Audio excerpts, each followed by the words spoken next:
Welcome back, everyone. Before we dive in, make sure you drop your thoughts and the lessons you took from this story in the comments. And don't forget to like and subscribe.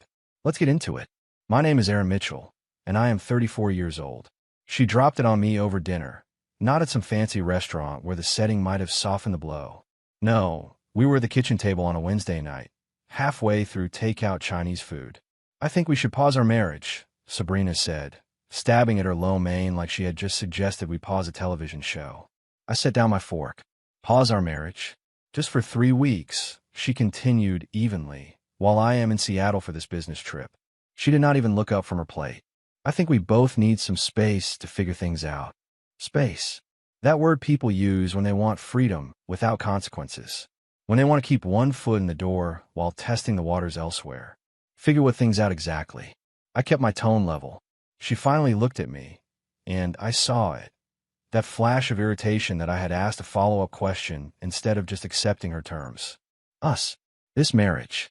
Whether we are still happy. Are you happy?" I asked. "I do not know. That is the point." She pushed her food around without eating. 3 weeks apart will give us clarity. Clarity. Another word that sounds profound, but means almost nothing. I leaned back in my chair and studied her. This woman I had been married to for 6 years. When had she become a stranger?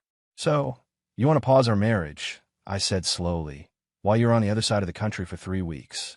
"Exactly." She looked relieved that I seemed to be understanding. No pressure, no expectations, just time to breathe and think. What she did not say, but what hung in the air between us, was this. No accountability either. No rules, no commitment. A free pass with a return ticket. The smart play for me would have been to argue, demand answers, ask the 1,000 questions burning through my head. But I have learned a few things about manipulation over the years. The person doing it always expects resistance. They prepare for your anger, your hurt, your desperation. So, I did something she was not prepared for. "Okay," I said. She blinked. "Okay. Okay. If that is what you need, then okay." I picked up my fork and went back to my food like we had just agreed on which movie to watch. The confusion on her face was almost worth the gut punch I was feeling. She had expected tears, arguments, maybe even begging. Instead, I was eating fried rice with the emotional investment of someone discussing the weather. "You are okay with this?" Her voice had an edge now. "You are an adult. You know what you want." I met her eyes. 3 weeks, right? Your flight leaves Saturday. Saturday morning. Yes.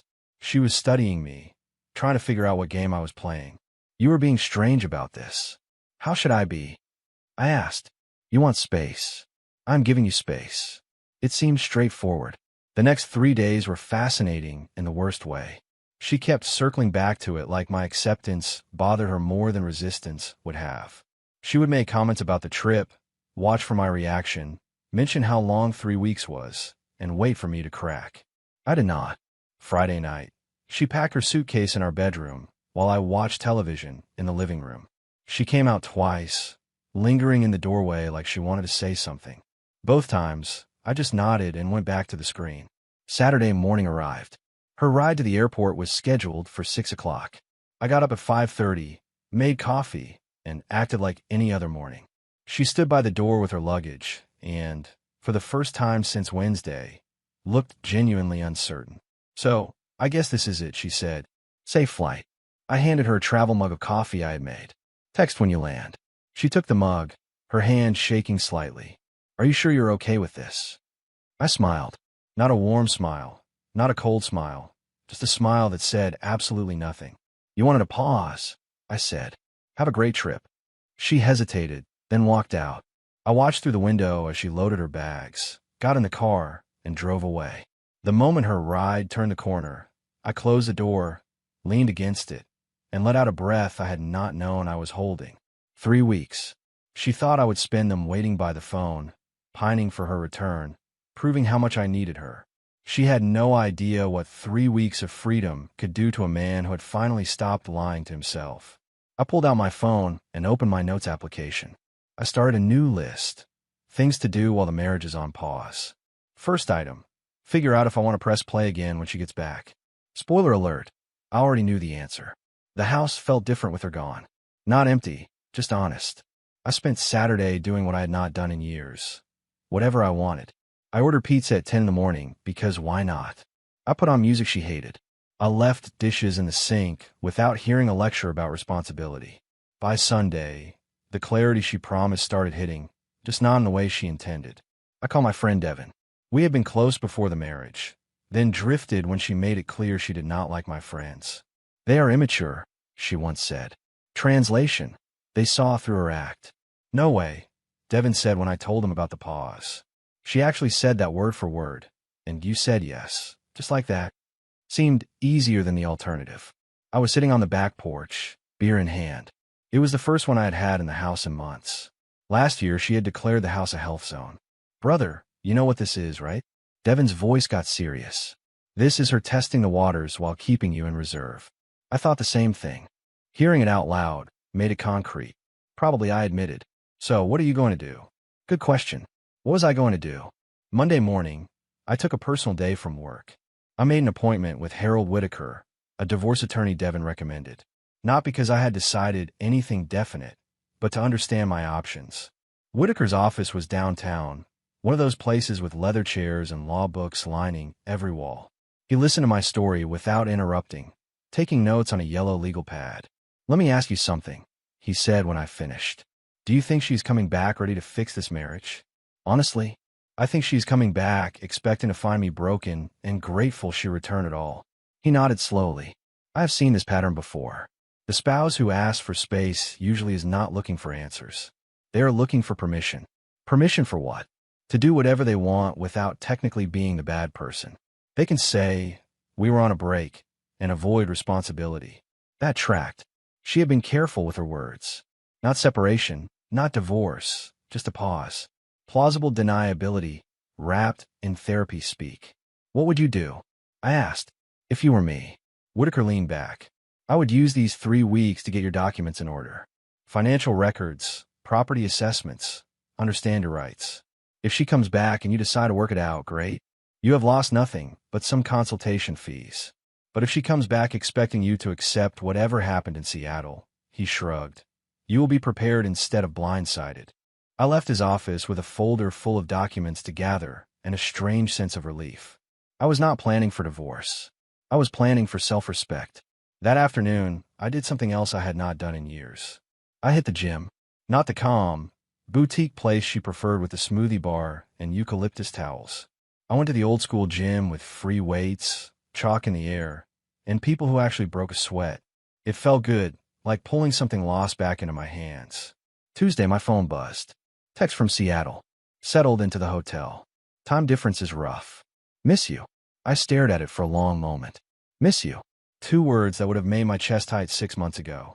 Now, they just felt like checking a box. I texted back. Glad you made it safe. Get some rest. Short, polite, zero emotion. 3 dots appeared, disappeared, appeared again. Then nothing. I could feel her frustration through the screen. She wanted more. She wanted me to pour out feelings, ask questions, give her the attention she had put on pause. What else should I say? I finally sent. The dots appeared and disappeared twice more. No response came. Wednesday, I started going through her finances properly. Not snooping, just looking at what was mine, what was ours, and what would be fair. Turns out we kept things pretty separate. My income, my accounts. Her income, her accounts. One joint account for bills. That made things simpler. It made things clearer. Thursday she called. Video call at 8 o'clock in the evening my time, which meant 5 o'clock for her. I answered. She was in what looked like a hotel room. Professional but tired. Hey, she said. I have not heard much from you. I have been busy. How is Seattle? Interesting. Meetings are intense. She paused. I've been thinking about us, and I guess I expected you to be more upset about this pause. I almost laughed. You wanted me upset? No, she exhaled. You are acting like it does not matter. You asked for space. I gave you space. Did you want me to handle it differently? She looked frustrated. You are being distant. I'm being respectful of your boundaries, I said calmly. That is what you asked for, is it not? She opened her mouth, closed it, tried again. I'm starting to wonder if you even care about this marriage. And there was the trap. If I said I cared, I would be the desperate husband she could tug around. If I said I did not, I will be the villain who gave up without trying. I care about being in a marriage where both people want to be there, I said. Do you want to be here? That is what I'm trying to figure out. Then figure it out. That is what these 3 weeks are for, right? I kept my tone neutral. You have 2.5 weeks left. Use them. We ended the call shortly after. She looked more confused than when we started. Friday night, Devin came over with burgers and a 6-pack. You look different, he said, studying me between bites. Different how? Like you have been sleeping better. I had been. No walking on eggshells. No wondering what mood she would be in. No analyzing every word for hidden meanings. This pause thing, Devin said. Do you think it is going to become permanent? I took a long pull from my beer. I think she wanted permission to do whatever she wanted while keeping me as an option. But here's what she did not count on. What is that? That I would realize I'm an option too.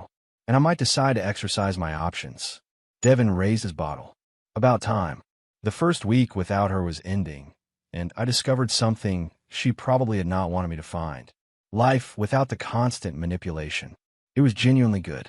Week 2 started with a shift in her messages. They came more frequently now, more probing. Went to this amazing dinner last night. Rooftop restaurant overlooking the city. Wish you could see it. Translation: I am having experiences without you.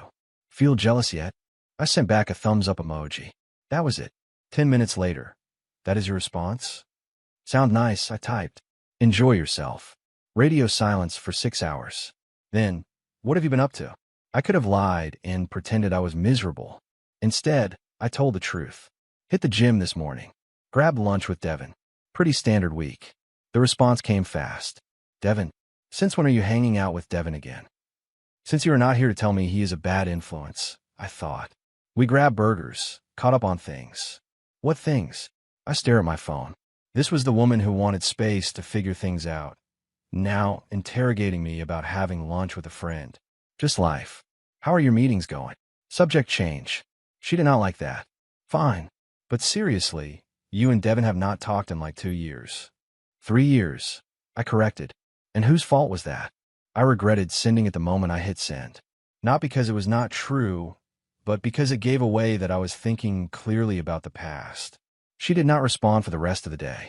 Tuesday, I signed up for a woodworking class at the community center. It was something I had mentioned years ago, back when we first got married. She had shot it down. We cannot afford hobbies right now, she said while booking her 3rd spa day that month. Turned out we could afford hobbies just fine.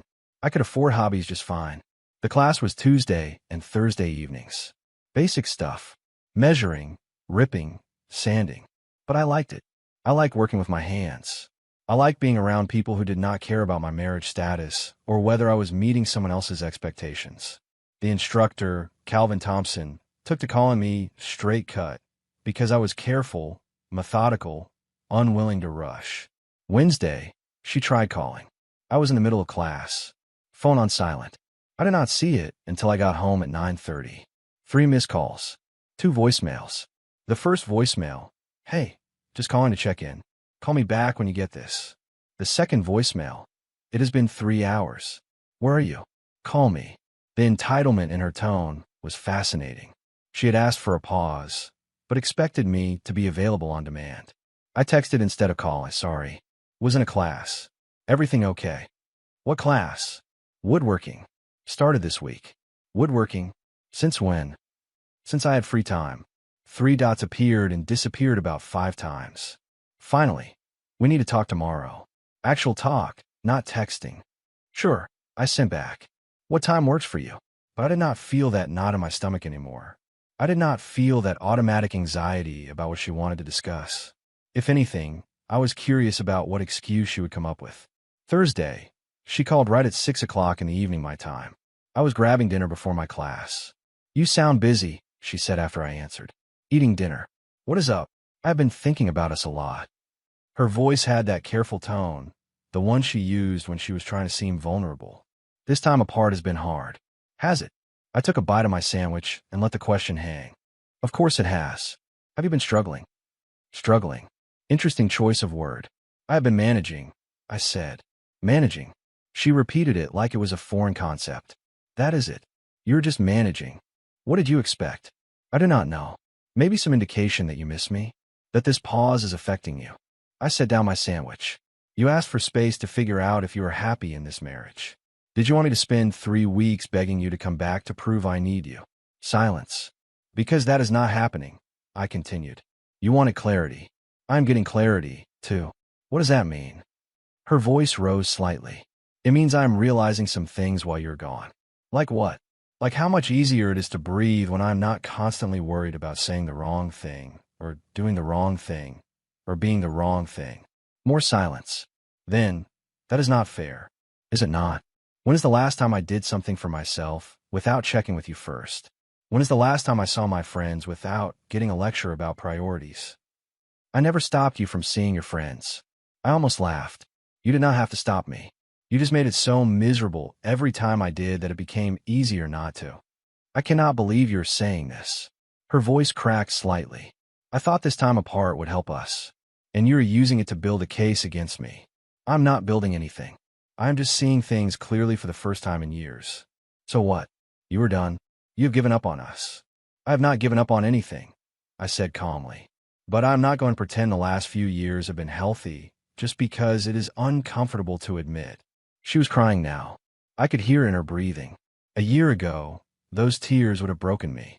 I would have apologized, backtracked, done whatever it took to make her feel better. Now I just felt tired.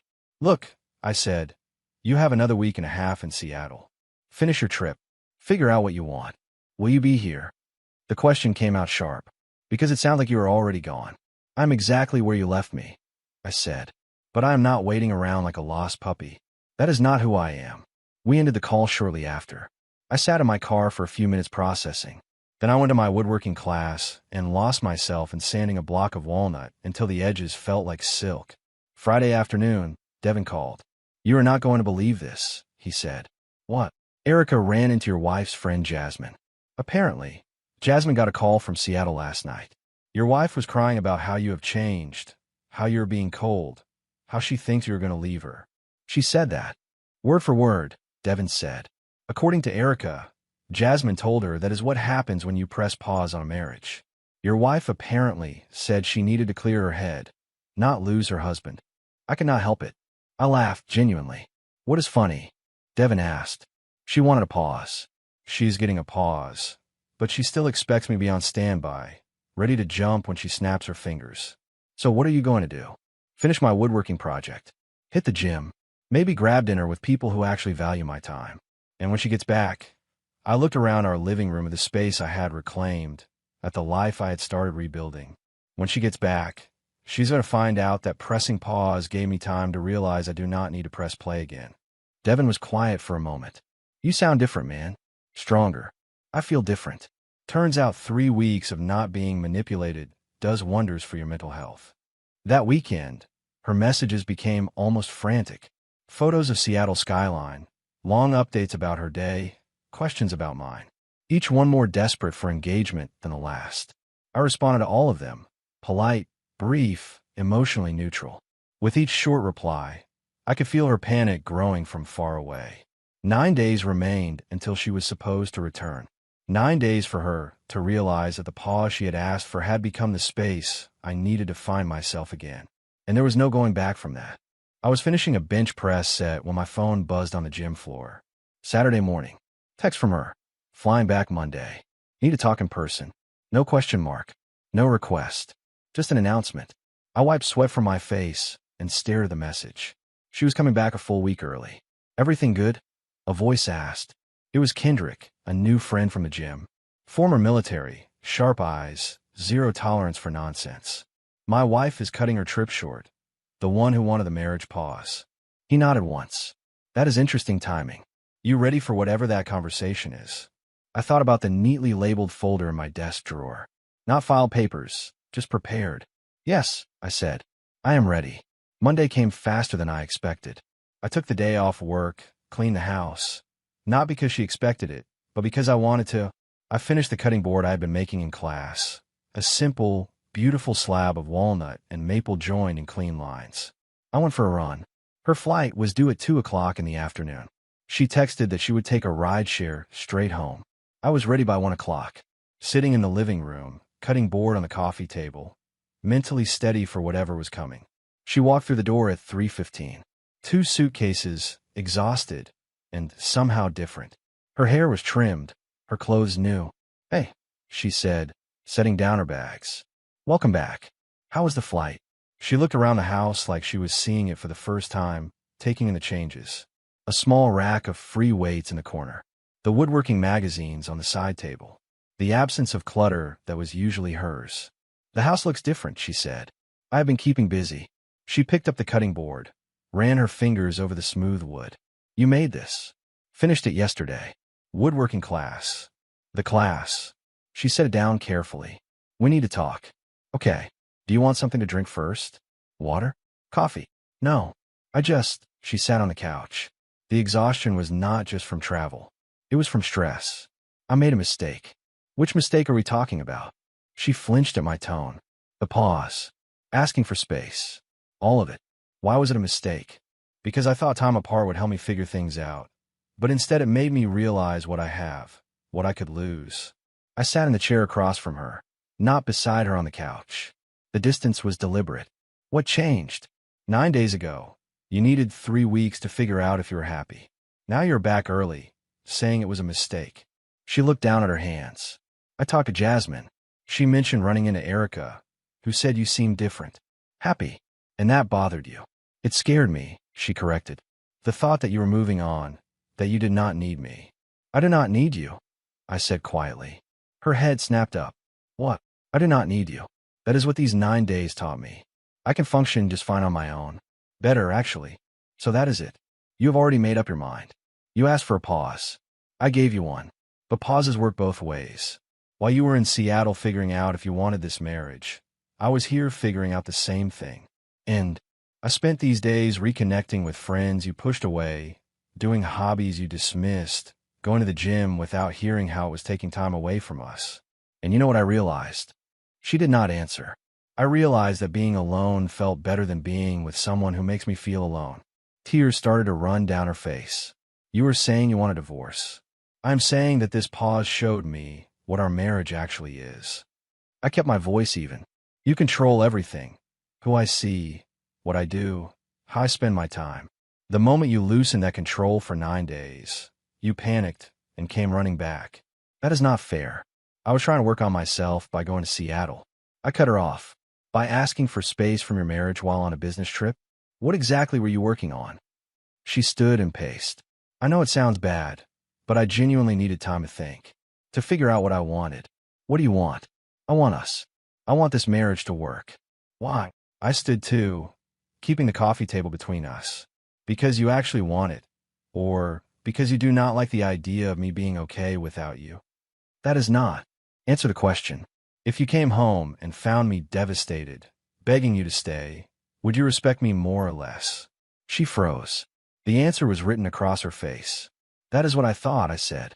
"You wanted to come back to me broken, so you could fix things on your terms." "I did not." "You did." I walked to my desk, pulled out the folder Whitaker had prepared, and sat on the coffee table next to the cutting board. I had a lot of time to think these last 9 days. I met with a lawyer, sorted our finances, figured out what fair looks like. She stared at the folder like it was a live wire. "You filed for divorce?" "Not yet. But I am prepared to." "I cannot believe this." "I asked for 3 weeks to work on myself, and you used it to plan our divorce. You asked for 3 weeks to decide if you wanted this marriage. I used 9 days to realize I do not want a marriage that needs to be paused. I want a partner, not someone who keeps me around as an option." She grabbed the folder and flipped it open. I watched her face go from anger to shock to something closer to acceptance. "This is really happening," she said quietly. "It does not have to," I said. "We could try counseling. We could try to rebuild. But it has to be genuine. No more manipulation. No more control. No more testing me to see if I will break." "I was not testing you." "You absolutely were. And I failed your test by passing it." She looked up at me, confusion clear on her face. "You wanted me to fall apart without you," I explained, "to prove you were essential. When I did not, when I actually thrived, it terrified you because it meant you could not control the narrative anymore." She closed the folder, set it down, and sat back on the couch, looking smaller somehow. "What if I promise to change?" she asked. "What if we start over?" "Start over from what?" Years of you making me feel guilty for having friends, for having hobbies, for having a life outside your approval. I did not realize I was doing that. Maybe you did not. Or maybe you did, and convince yourself it was justified. I sat back down, suddenly exhausted. Either way, these 9 days showed me who I am when I am not constantly trying to be who you want me to be. And who are you? Someone who deserves better than a marriage that needs to be paused. We sat in silence. The cutting board sat between us, solid, simple, honest. A reminder that I had built something with my own hands while she was gone. I'm staying at Erica's tonight, she finally said. Give us both time to process. That is probably smart. She gathered a few things, tossed them in an overnight bag, and stood at the door like she had 9 days earlier. But everything was different now. I really did miss you, she said quietly. I believe you. But missing someone and respecting them are two different things. She left without another word. I sat on the couch, picked up my cutting board, and ran my hands over the wood I had shaped, sanded, finished. She had asked for a pause, expecting to find me broken when she pressed play again. Instead, she found someone who had learned to stand on his own, and that changed everything. The next afternoon, she came back to talk more. She wanted to revisit the counseling idea, to sketch out a plan. We can set boundaries, she said. Schedule time for ourselves and time for us. We can find a therapist near your job. I will stop dictating our weekends. We can split holidays fairly. I will not ask you to give up friends. We could do a weekly check-in. I will stop making snide comments about the gym. Those are good promises, I said. They are also things you should not need to promise. Erin, please. I am listening. But I am not moving because you are pushing. She nodded slowly. Then tell me what you want right now. I want time, I said. And I want honesty. Not words that sound right. I want the truth behind them. The truth is that I thought I had to orchestrate everything to feel safe, she said, voice shaking. If I controlled our calendar, our friends, our food, our money, I felt secure. I did not trust that you would choose us unless I made it unavoidable. That is not partnership, I said. That is surveillance. I know, she whispered. I know that now. And what will change that? Me, she said. Or I will try. I do not know if I could do it fast enough for you, but I will try. Trying is not nothing, I said. It is also not a marriage. She swallowed hard, as if she had hoped I would reach for her hand and declare that her confession fixed it. When I did not, she closed her eyes. I do not want to lose you. I do not want to lose myself. Thursday, she started calling. She left voicemails ranging from angry to apologetic to bargaining. I listened to each one, but did not respond. The last one came at midnight. I know you probably will not answer, but I need you to know something. I do love you. I always have. And I'm sorry that was not enough. But ending what we had is not going to make you happy. You're going to regret this. I deleted it without replying. Friday morning, I signed the divorce papers in Whitaker's office. He explained the next steps, service of process, waiting periods, division of assets. It was straightforward. We had kept our finances mostly separate. The house was rented, not owned. No children. No complicated entanglements. This is one of the cleaner divorces I have handled, Whitaker said. It should be finalized within a few months if she does not contest. She will contest, I said. Not because she wants to fight, but because she wants to maintain control as long as possible. He nodded. I have seen that before. Stay firm. Do not engage in the drama. Let the process work. I left his office feeling lighter than I had in years. This was not the ending I had imagined when I got married, but it was the ending I needed. That night, Devin came over with pizza and a case of seltzer. We watched a game, and it felt normal. It felt like the before times, when life was not a constant negotiation. My phone buzzed around 10 o'clock. Text from her. Can I come get the rest of my things tomorrow? I replied, noon. I will be here. Saturday at noon. She showed up with Jasmine. They brought boxes and bags. I stayed in the living room while they packed her things from the bedroom. It took about an hour. When they finished, Jasmine carried most of the boxes to the car, while Sabrina stood in the doorway one last time. This is really happening, she said. It is. I keep thinking I'm going to wake up and we will still be married. Still together.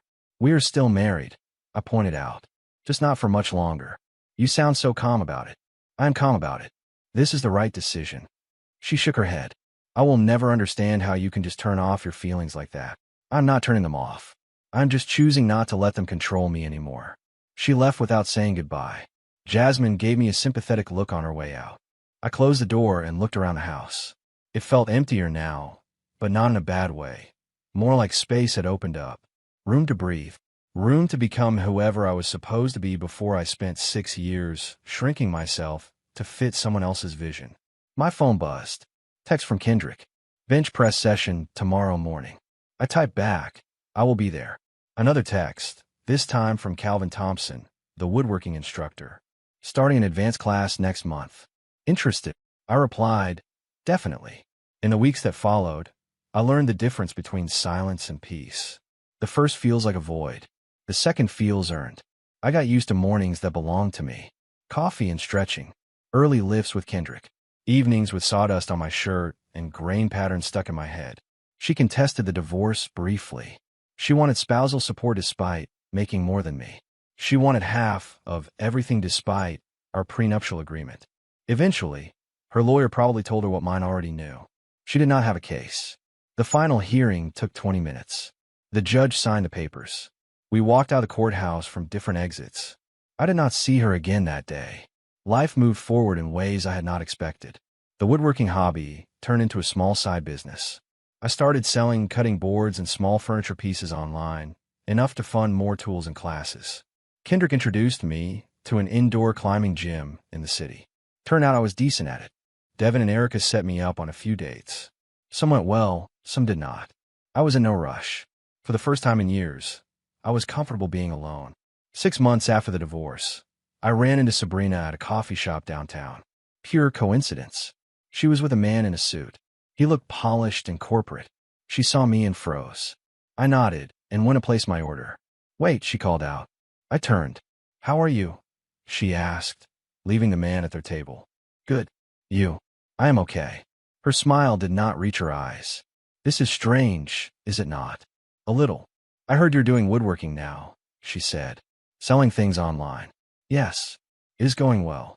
I'm glad you found something you enjoy. Another pause. The man at her table was watching us. I should get back, she said. But I'm glad you're doing well. Genuinely. You too. She walked away, and I ordered my coffee. I sat by the window and watched people pass by. My phone buzzed. Text from Kendrick. Climbing gym tonight? I typed back, absolutely. On the way to the gym, I thought about what she had said, about clarity. She had been right about that part. The pause had given us clarity. It just had not given us the clarity she expected. She thought she would come back to find me waiting, grateful, ready to accept whatever term she said. Instead, she came back to find someone who had pressed play on a different life entirely. I parked, grabbed my bag, and headed inside. Kendrick was already there, lacing his shoes. Good day, he asked. Yes, I said, and meant it. Actually, it was.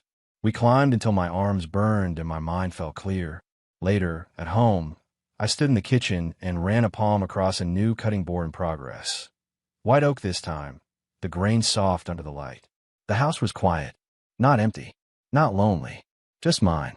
A week later, I got a message from Jasmine.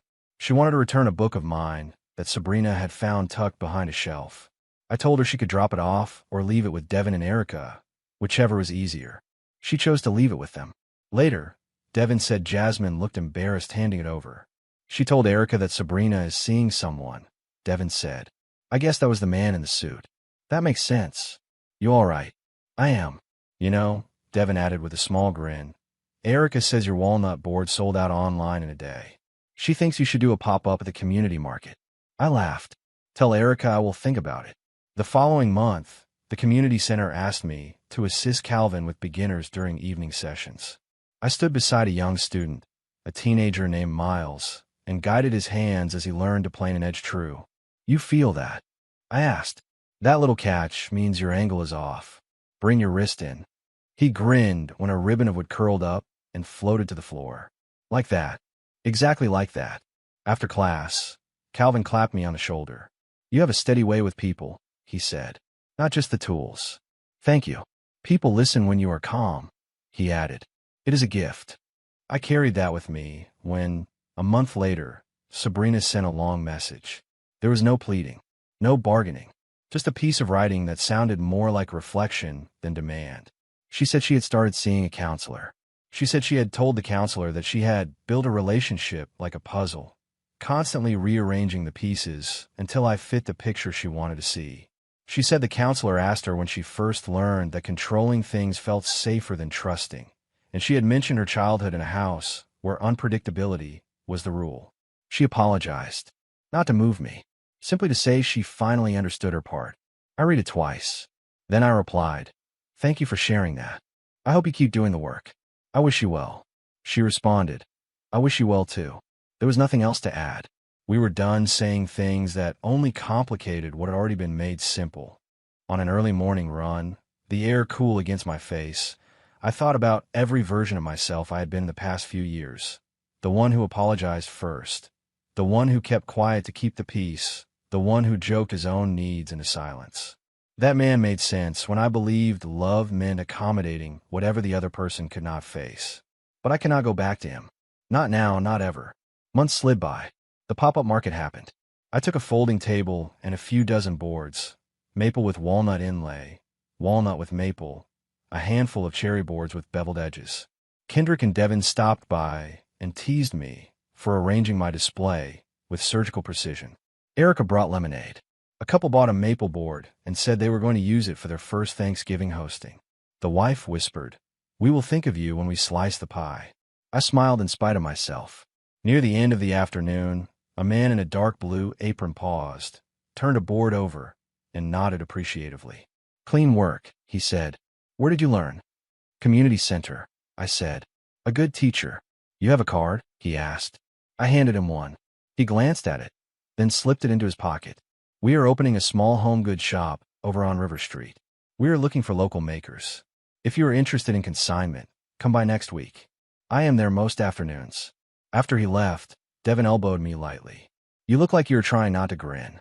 "I'm trying not to make a big deal out of small opportunity," I said. "Let yourself be happy for 10 minutes, he replied. "Then you can go back to being careful." Later that night, I lay in bed and thought about how a life can reopen quietly, not with firework moments, but with the steady click of doors you have forgotten you closed. I thought about the night at our kitchen table when Sabrina asked for a pause, and how certain she had seemed that time apart would shape me into the version of myself that served her story best. Then I thought about what actually happened. I discovered the version that served mine. Not long after, Kendrick and I joined a small climbing group that met on Wednesdays. We rotated belay partners and learned to trust the rhythm of the rope.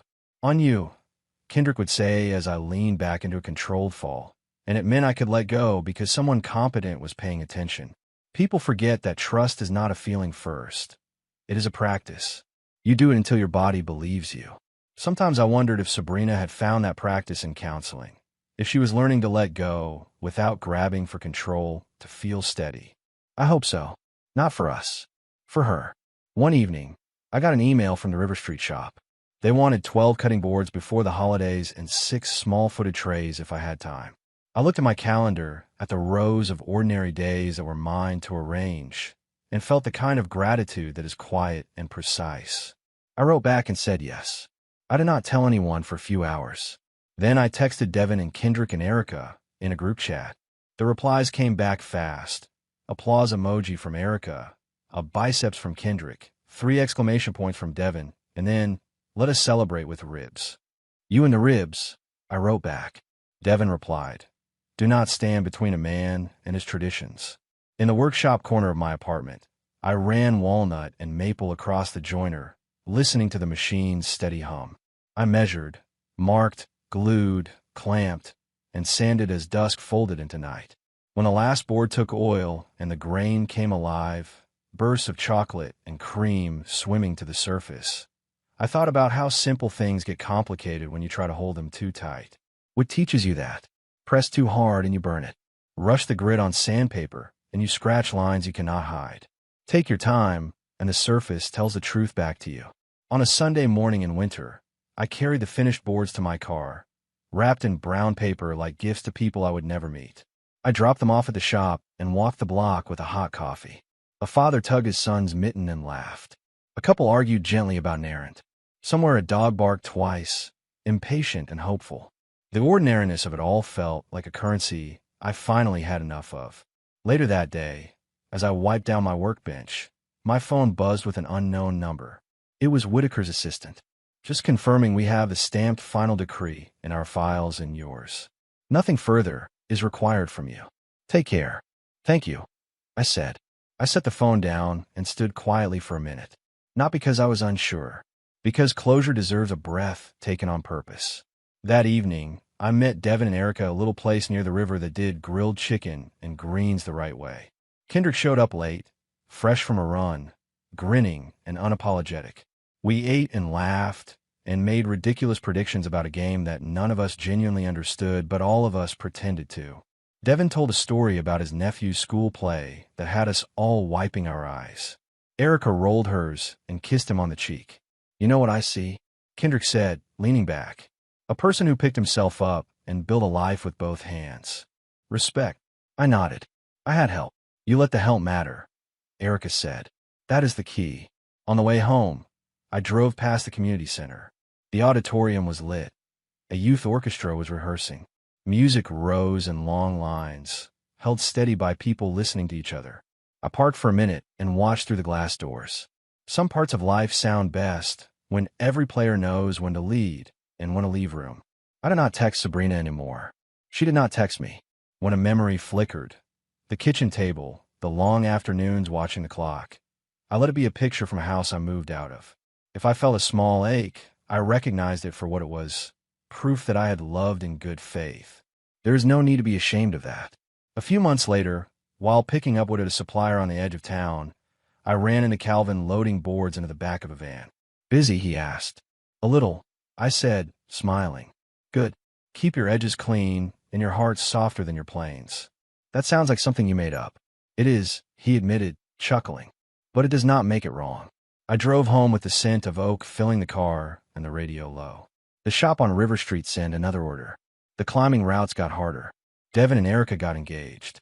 Kendrick started dating someone kinder than his luck had suggested he would find. Ordinary life, earned, quiet, deliberate, kept happening. There are moments people expect to be cinematic.